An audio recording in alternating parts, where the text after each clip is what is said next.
माशाल्लाह हमारे जुबैर साहब आए हम लोगों के बीच में महफिल को खुशगवार किया और मौलाना शहाबुद्दीन साहब ने हम लोग सामने जो बातें कही तो वो एक्चुअल में वो चीज़ें इनके बिना, जैसे साहब मौलाना साहब ने कहा कि इनके बिना जिंदगी का कोई मसला ही नहीं है, जिंदगी ही नहीं है।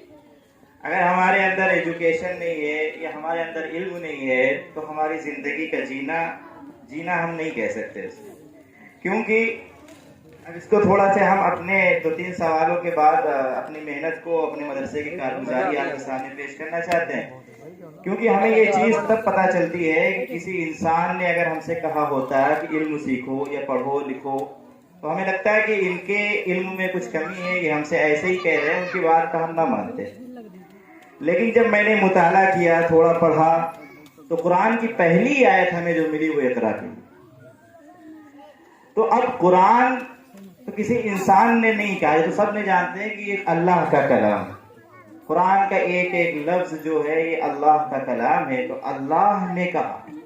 अब इससे हमें पता चलता है कि अल्लाह ने कहा और किससे कहा। अब ये थोड़ा सा हम आपको इमेजिन कराना चाहते हैं कि आप वहां तक पहुंचे कि हुजूर सल्लल्लाहु अलैहि वसल्लम पर जब सबसे पहली वही का मतलब कलाम, जो सबसे पहली बातचीत आपस में हुई, अल्लाह तबारक व तआला इस पूरी जहां को पैदा करने वाले खालिक की जब पहली बातचीत अपने महबूब की हुई, जिनके बारे में अल्लाह तबारक व तआला खुद इरशाद फरमाता है कि अगर हमें अहमद मुस्तफ़ा मोहम्मद सल्लल्लाहु अलैहि वसल्लम को पैदा करना ना होता तो मैं इस दुनिया को ही ना बनाता। तो बात उनसे हो रही है। बात कर कौन रहा है? इस जमीन का बनाने वाला, आसमान का बनाने वाला, इवन इस इंसान को बनाने वाला। उसने बात जब कही तो ये कहा इक़रा।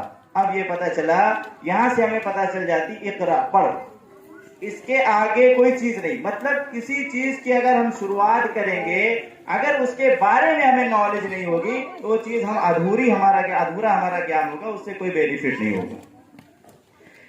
अब उसके बाद जब हम आगे चले तो हमें ये चीज समझ में आई हमारी जिंदगी के अंदर। जब हम आगे चले, हमने ये भी करके देख लिया, हम पढ़ाई ना करके भी देख लिए। हमसे पिछली पीढ़ियों में पढ़ाई ना हुई, उसके बाद भी हमने देख लिया कि हमारा आज नतीजा क्या है। जुबैर साहब ने कहा कि आज हम सबसे ज्यादा, मतलब पिछड़ों से ज्यादा पिछड़ गए। ये हकीकत है। ये अभी जो डाटा आया 0 पॉइंट कुछ करके मुस्लिम रेशो है पढ़ाई लिखाई के अंदर। और एक जमाना था, अब हम आपको बता दें, एक जमाना यही हिंदुस्तान का वो 1947 का दौर था कि जब सरकार का गठन होता है तो कैबिनेट के अंदर अगर किसी को मंजूरी मिलती, वो भी एजुकेशन मिनिस्टर की। एजुकेशन मिनिस्टर मीन्स पढ़ाई लिखाई के बारे में कि इसका निजाम कैसे चलाना है, अगर उसकी जिम्मेदारी किसी को मिलती है वो भी एक मुसलमान को मिलती है, वो भी एक मुसलमान को मिलती। डॉक्टर अबुल कलाम आजाद साहब को जिम्मेदारी मिलती, क्यों मिलती? क्योंकि वो पढ़े लिखे थे, मौलाना थे, प्लस उनको हर चीज की नॉलेज थी, उनको संविधान के बारे में नॉलेज थी, कहीं से डिवाइड नहीं था। अब हमारे सामने 2 क्वेश्चन आ जाते हैं जब हम पढ़ाई लिखाई की बात करते हैं। हमारे सामने 2 क्वेश्चन आ जाते हैं। अब हम पढ़े तो पढ़े क्या, हम करे तो करे क्या? हम हिंदी पढ़े या इंग्लिश पढ़े या अरबी पढ़े या मैथ पढ़े या साइंस पढ़े, हमारे सामने 2 रास्ते आ जाते हैं। उसको हमें बड़ी आसानी से समझना है। समझना यह है कि इल्म में किसी तरीके की कोई रुकावट नहीं। इक़रा जब लफ्ज अल्लाह तबारक व तआला ने अपने महबूब से बात की इक़रा, तो उसमें कहीं भी ये लफ्ज नहीं आया कि आप कुरान पढ़ें, आप हदीस पढ़ें, आप दीनी सिर्फ पढ़ें, आप दुनियावी नहीं पढ़ सकते। बल्कि अल्लाह तबारक व तआला का कहना यह था कि पढ़ो, मतलब आप अल्लाह का नाम लेकर अगर कुछ भी पढ़ेंगे, अल्लाह उसमें तुम्हें सबसे आला कर देगा, सबसे आला कर देगा। उसके कई एग्जाम्पल हमारे सामने, उसका एक एग्जाम्पल हमारे सामने आता है, अबुल कलाम आजाद साहब का एग्जाम्पल हमारे सामने है। मौलाना अबुल कलाम आजाद साहब, इन्होंने क्या किया? अल्लाह का नाम लेकर इन्होंने पढ़ा और कहाँ पहुंच गए? दिल्ली के अंदर कैबिनेट मिनिस्टर बने। एक और एग्जाम्पल हमारे सामने आता है, इसी दरी पे बैठ के पढ़ने वाले, उनका इंटरव्यू जब लिया गया तो उन्होंने कहा कि मैंने मदरसे की दरी पे बैठ के हमने पढ़ा है। डॉक्टर APJ अब्दुल कलाम की हम बात करते हैं। डॉक्टर APJ अब्दुल कलाम की हम जब बात करते हैं तो एक मदरसे से पढ़ा हुआ बच्चा, बिस्मिल्लाह करके पढ़ने वाला बच्चा, देश उसको आज भी मिसाइल मैन के नाम से जानते। तो कहने का मकसद सिर्फ यही है कि हमारे अंदर कंफ्यूजन ना होना चाहिए। कई तरीके की कंफ्यूजन है कि हम पढ़ें, कहाँ पढ़ें, कैसे पढ़ें, क्या करें।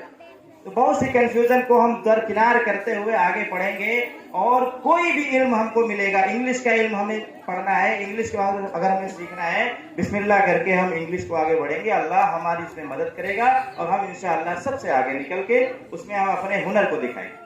मैथमेटिक्स हमें मिली, तब भी हमने अल्लाह का नाम लिया और मैथमेटिक्स में सबसे ऊपर निकल गए। तो कहने का मकसद सिर्फ यही है कि आज जो हम जिस दौर से हम लोग गुजर रहे हैं, आज हमारा 10 साल पहले की अगर हम वो देखते हैं, अपने मदरसे की कारगुजारी देखते हैं, तो 10 साल पहले हमारे गांव की हालत थी। आप लोगों से कुछ छुपी हुई नहीं, क्योंकि आप भी इसी गांव के बाशिंदे हैं, हम भी इसी गांव के बाशिंदे हैं। हाल ये था कि हमारे छोटे छोटे तब के छोटे छोटे बच्चों को नाजरा पढ़ने के लिए कोई जगह उनकी मुहैया नहीं। कुरान पढ़ने के लिए जद्दोजहद थी। मस्जिदों में इमाम साहब ज्यादा दिन तक रुका नहीं करते, उसको फील करिए तब आप पहुंचेंगे वहां पर। 4 दिन कोई इमाम साहब रुके, उसके बाद वो चले गए, निजाम नहीं चल पा रहा। उसका क्या हुआ, उसका नुकसान आज हम सबके सामने। आज अगर हम टहलते हैं, हम गांव का विजिट करते हैं, तो देखते हैं जो 18-20 साल के जो हमारे जवान साथी, जिनसे ही हमें उम्मीद थी कि ये आगे चल के कुछ कर सकते हैं, तो उनकी जिंदगी कहीं ना कहीं अब वो उतना वो सोच ही नहीं सकते। आज हमने देखा कि उनको कुरान, अब वो कुरान ही नहीं पढ़े, कुरान जैसे बिल्कुल बेसिक चीज वो नहीं पढ़ पा रहे। उसके बाद हिंदी इंग्लिश में तो कुछ पूछना ही नहीं था। ये हमारे दौर में, उस टाइम पर मैं बार बार जब भी अपनी बात कहता हूँ तो शुक्रिया अदा करता हूँ डॉक्टर फखरुद्दीन साहब का, जो यहाँ पर इस नाचीज इस ऐसे गांव में आकर उन्होंने नींव रखी, जिनकी वजह से आज आपने देखा कि हमारे मदरसे के अंदर माशाल्लाह क्लास 8 में बच्चे, क्लास 8 के बच्चे mathematics, Hindi, English, math, science, home science, सारी चीजें बच्चियों को पढ़ा के, साइंस के साथ, हिस्ट्री के साथ सारी चीजें पढ़ा के, उसके बाद आज बच्चों ने माशाल्लाह आप सबकी दुआओं की वजह से नाजरा दूर, नाजरा तो कंपलसरी है, आज हाफिजे की 20-20 पारे बच्चों ने कर लिए। ये आम बात नहीं। एक बड़ी पुरानी कहावत है कि कहते नहीं कि घर की मुर्गी दाल बराबर वाला सिस्टम होता है। तो ये कोई आम बात नहीं है। ये करना, उसके बाद उसको एग्जीक्यूट करना, कहना, उसके बाद एग्जीक्यूट करना है, बहुत बड़ा चैलेंज होता है। एक और मिसाल हमारे सामने थी, जब हमने ये बात रखी लोगों के सामने, तो ये मिसाल थी कि लोग कहते थे कि एक मेयान में 2 तलवार नहीं रहा करती, एक मेयान में 2 तलवारें नहीं रहा करती। तो हमने फिर उसको सोचा, उसको और गहराई से सोचा, फिर हिस्ट्री पढ़ी। तो हिस्ट्री में हमने जाना कि मौलाना अबुल कलाम आजाद हमारे लिए बहुत इंस्पायर थे। मौलाना अबुल कलाम आजाद को जब हमने पढ़ा कि मौलाना होने के बावजूद जब उनकी सियासी जिंदगी का इल्म इतना बेहतर है, तो क्यों हम हिफ्ज के साथ साथ अपने बच्चों को पॉलिटिकल साइंस क्यों नहीं पढ़ा सकते। ये सब चैलेंज हमारा। उसके बाद जब मेहनत हुई माशाल्लाह, नतीजा ये निकला कि आज 20 पारे बच्चों ने हिफ्ज कर लिए, फिर साथ साथ उनकी सारी पढ़ाई चल रही है। हम ये चैलेंज करते हैं, एरिया के अंदर जितने भी स्कूल हैं, हम कहीं से पीछे नहीं हटेंगे। हम ना साइंस में पीछे हटेंगे, ना हम हिंदी में पीछे हटेंगे, ना हम मैथ में पीछे। तो अब उसके बाद जब बात ये हुई, अब एक और हमारे सामने क्वेश्चन ये आता है कि पढ़ लिख के हमारा होगा क्या। ये भी बहुत इंपॉर्टेंट क्वेश्चन है। मैं तकरीर करने नहीं खड़ा हूँ, सिर्फ कुछ बातें हैं जो बता रहा हूँ, अपनी बातें कर रहा हूँ। हमारे सामने ये क्वेश्चन आता है कि पढ़ लिख के क्या फायदा, 8 पढ़ ले, 10 पढ़ ले, बस हो गया काम खत्म। यहाँ तक कि हमारे ऊपर एक क्वेश्चन रहता है, लगभग करके सब लोग यही सोचते हैं, तमाम पेरेंट्स का यही सोचना है कि हमारे पास एक समझ लो डाटा है, इस पर मैं बात कर रहा हूँ। तो जब ये बात आती है कि 8 पढ़ ले, 10 पढ़ ले तो क्या फायदा, तो कहने का मकसद ये है कि हमने अपनी जिंदगी को आगे नहीं देखा।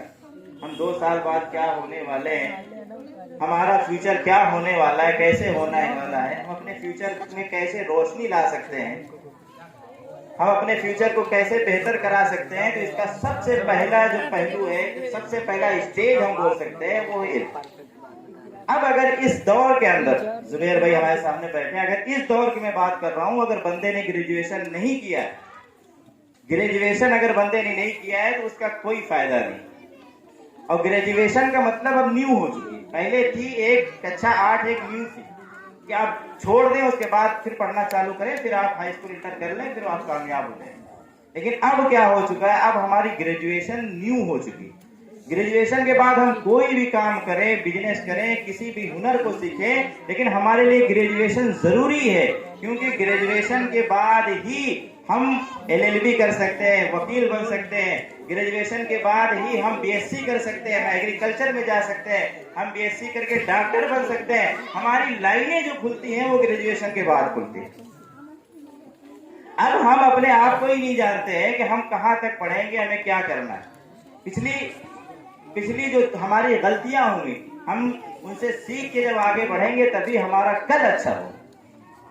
हमारी गलतियां ये हुई आज 10 साल पहले, अगर सब ने, हम 99% मुसलमान अगर पढ़ा होता तो आज मैं ये उम्मीद के साथ कह सकता हूं कि हर मुसलमान कचहरी के अंदर बेहतरीन वकील होता, अपने मुकदमे वो खुद लड़ रहा होता, अपने मुकदमे वो खुद लड़ रहा होता। किसी के पास उसको जाके किसी के पास जाके उसको अपनी गिरावट नहीं कर सकता था, अपनी वो क्या कहते हैं उसको कि बार बार जाके अपनी वहां गया है, उसको क्या बहला रहे हैं, बहुत से आजकल यही तो चल रहा, वकील जा रहे हैं तो बहला रहे हैं, ये है वो, अपने बारे में जानता ही नहीं, अपने हक को पहचान सकता था। अगर 10 साल पहले ये इतना रेशो पढ़ाई का चला होता तो आज हमारे गांव के अंदर जो डॉक्टर्स की कमी है तो शायद वो पूरी हो चुकी है।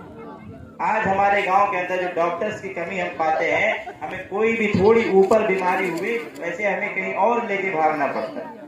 आप थोड़ा सा रिसर्च करिए, गौर करिए, उम्मीद करिए और वहां से जाइए कि क्या कोई मुसलमान डॉक्टर आज हमारे गाँव के अंदर है, क्या कोई काम हो रहा है? नहीं हो रहा। तो ये कब आगे जाएगी? जब हम न्यू रखेंगे। आज अगर न्यू रखेंगे तब ये कल जाके बिल्डिंग बनेगी। अभी जैनुल एक बच्चे ने यहाँ बता रहा था माशरा कैसे बनता है, तो माशरा इसी तरह बनता है, जब हम न्यू रखते हैं तब जाके वो माशरा बनता है, समाज बनता है। हम लोगों से ही समाज बनता है, हमारी सोच कैसी उससे समाज बनता है, हम क्या सोच रहे हैं, हम क्या कर रहे हैं, हमारा अमल कैसा है उससे समाज बनता है। आज माशाल्लाह हमें बहुत खुशी हुई कि तमाम पेरेंट्स भी आए हैं और तमाम लोग यहाँ आज हाजिर हुए। हम सबसे यही उम्मीद के साथ सबसे यही गुजारिश भी करते हैं कि जो लोग मदरसे के अंदर अपने बच्चों को पढ़ा रहे हैं या जो अभी नहीं पढ़ा रहे हैं, तो आपके सामने ये सुनहरा मौका है, इसको हाथ से ना जाने दें। जिस मदरसे के अंदर आपको दूसरी जगह जाने की जरूरत नहीं है, आप वहां तक नहीं सोच सकते जहां तक इंशाअल्लाह यहाँ का मैनेजमेंट सोचता है, आप वहां तक नहीं सोच सकते। इस वजह से आपसे गुजारिश है कि आप अगर कोई आपसे कुछ कहे भी, किसी तरीके की कोई बात हो, तो आप डायरेक्ट आके हमसे करें। किसी भी तरीके का कोई सवाल हो, किसी भी तरीके का कोई मशवरा हो, आप आके हमसे करें। इधर उधर जाके क्या होता है, उससे जिंदगियां बर्बाद होती हैं। 1-2 साल के बाद जिंदगी बर्बाद हो जाती है, जिंदगी बहुत तेज चल रही। तो कहने का मकसद सिर्फ यही है कि आप तमाम हजरात जितने भी पेरेंट्स हैं अपने बच्चों का खास ध्यान दें, अपने बच्चों के ऊपर पढ़ाई का ध्यान दें, पढ़ाई कैसी हो रही है। पेरेंट्स टीचर मीटिंग में आपको बुलाया जाए, आप जरूर आए, कम से कम आपका और हमारे बीच का बॉन्डिंग अच्छी से बनी रही, ताकि हम भी अच्छे से काम कर सकें। इसी बात के साथ अपनी बात को खत्म करते हैं। वाक़िअ दवाना अल्हम्दुलिल्लाह।